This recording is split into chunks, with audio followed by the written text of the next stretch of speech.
থেকে সমুদ্রে ভ্রমণ করলেন এক যুবক, তাও আবার মাত্র 8 দিনে। কি করে করলেন এই অসাধ্য সাধন? সাইকেল চালানো তো দূরের কথা, মাত্র 1 কিলোমিটার দূরত্বকে অতিক্রম করতেই মানুষ ভরসা করে 2 চাকা এবং 4 চাকা পেট্রোল বা ডিজেল চালিত গাড়িকে। সেখানে 900 কিলোমিটার পথ সাইকেল চালিয়ে খবরের শিরোনামে উঠিলেন বাংলাদেশের এক যুবক। কুমিল্লা জেলার মেঘনা থানার চালিভাঙা গ্রামে বাড়ি মোহাম্মদ আল আমিনের। 21শে জানুয়ারি বাংলাদেশ থেকে ভারতে আসে সে। 22শে জানুয়ারি দার্জিলিং থেকে সাইক্লিং করে যাত্রা শুরু করেন দীঘার উদ্দেশ্যে। সারাদিনে গড়ে 130 কিলোমিটার সাইকেল চালিয়েছেন। সাধারণত সকাল থেকে সন্ধ্যা পর্যন্ত বেশি পরিমাণ সাইকেল চালিয়েছেন এই যুবক। হার্টকে সুস্থ রাখুন, সাইক্লিং এর অভ্যাস করুন, এই স্লোগানকে সামনে রেখে মানবিক বার্তা নিয়ে বাংলাদেশ থেকে পশ্চিমবঙ্গে এসে বিশেষ বার্তা দিলে মোহাম্মদ আল আমিন। সাইক্লিং অভ্যস্ত করুন। আমার প্ল্যানিংটা শুরু হয়েছে দার্জিলিং থেকে দীঘা, প্রায় 900 কিলোমিটারের মধ্যে শেষ করবো আর কি। আমার আজকে সময় লেগেছে হচ্ছে 8 দিনের মতো আমার যে টার্গেট থাকবে বর্তমানে দীঘাতে চলে আসছে আর কি। অলরেডি দীঘা দেখবো। সবকিছু মিলে হচ্ছে পাহাড় থেকে সমুদ্র এমন একটা প্ল্যান ছিল, সেই জন্য হচ্ছে এর একটা প্রয়োজনে করি। আর আমি যেখানে থেমেছি, যেখানে হচ্ছে জনবল ছিল, সবার সাথে কথা বলার চেষ্টা করেছি। অ্যাটলিস্ট নিজের জন্য নিজেকে 1 ঘন্টা সময় দেওয়া, যেন তারা নিজেকে সুস্থ রাখার জন্য সাইক্লিং হোক, রানিং হোক বা সুইমিং হোক, মানে শারীরিক অ্যাক্টিভিটিটা করে।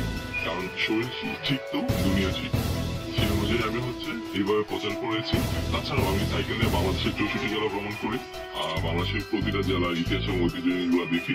তার কাছে আমার কাছে মনে হলো যে বাংলার ইতিহাস যদি আমার দেখতে হয়, জানতে হয়, তাহলে আমাকে পশ্চিমবাংলা দেখতে হবে। কারণ বাংলার আরেকটা অংশ হচ্ছে পশ্চিমবাংলা। হ্যাঁ, যদিও এখন দুই দেশে পড়ে গেছে, কারণ এখানে কিন্তু বাংলার যে নবাব ছিল, সেই নবাবগুলার মৃতদেহ, সেই নবাবগুলার সাহিত্যও কিন্তু এই পশ্চিমবাংলাতে, মুর্শিদাবাদে। সেই জিনিসগুলো টাচ করার জন্য আমি হাজারদুয়ারি ঘোরাঘুরি করি। সবকিছু মিলে হচ্ছে পলাশী যুদ্ধের মাঠ, সবকিছু মিলে এইগুলো নিয়ে হচ্ছে বাংলাদেশ পশ্চিমবঙ্গ হচ্ছে ভ্রমণ করে।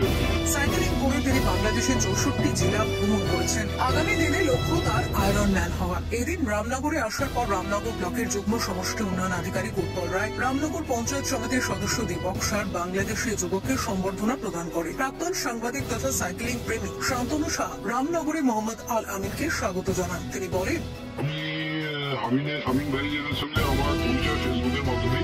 আমিও ফেসবুকে যখন দেখলাম যে এরকম বাংলাদেশ থেকে একজন তরুণ যুবক দার্জিলিং থেকে দীঘা আসছে, পাহাড় থেকে সমুদ্র, এবং ওর যে মিশনটা সেটার নাম হচ্ছে ক্রেস্ট টু কোস্ট, তখন সঙ্গে সঙ্গে আমি ফেসবুকে ওর সঙ্গে যোগাযোগ করি। এবং আমাদের একটা গ্রুপ আছে কলকাতা সাইকেল সমাজ বলে, অল ওয়েস্ট বেঙ্গলের, সেই গ্রুপের থেকে আমি ওর কন্ট্যাক্ট নাম্বার নিয়ে ওর সঙ্গে ডাইরেক্টলি ফোনে যোগাযোগ করে নিয়ে আমি বলি যে ভাই তুমি এসো, কোনো অসুবিধা নেই, আর যত রকম হেল্প পূর্ব মেদিনীপুর জেলায় লাগবে আমি তোমাকে নিশ্চয়ই খুব হেল্প করবো। এবং সেই অনুযায়ী আজকে বালিসাইতে ওর সঙ্গে আমার মিট হয়েছে। মিট হয়ে আমরা এখানে এসেছি রামনগর 1 ব্লকে, এবং এখান থেকে আমরা দীঘা যাব, এবং আজকে রাত্রিরে আমরা তাজপুরে ফিরে যাব। তাজপুরে ও থাকবে আমাদের সাথে, এবং কালকে সকালবেলা আবার দীঘায় আসবো, যেহেতু রাত্রি হয়ে গেছে, দীঘা সমুদ্র দেখতে পাবে না করে। আমি শুধু একটা কথাই বলবো যে দেখুন, যেটা আমিন বললো ভাই, ছোট ভাই হিসাবে আমার এখন বয়স 63, আমি কিন্তু সাইক্লিং ডেইলি 20 থেকে 25 কিলোমিটার সাইক্লিং করি শুধু শরীরটাকে ভালো রাখার জন্য।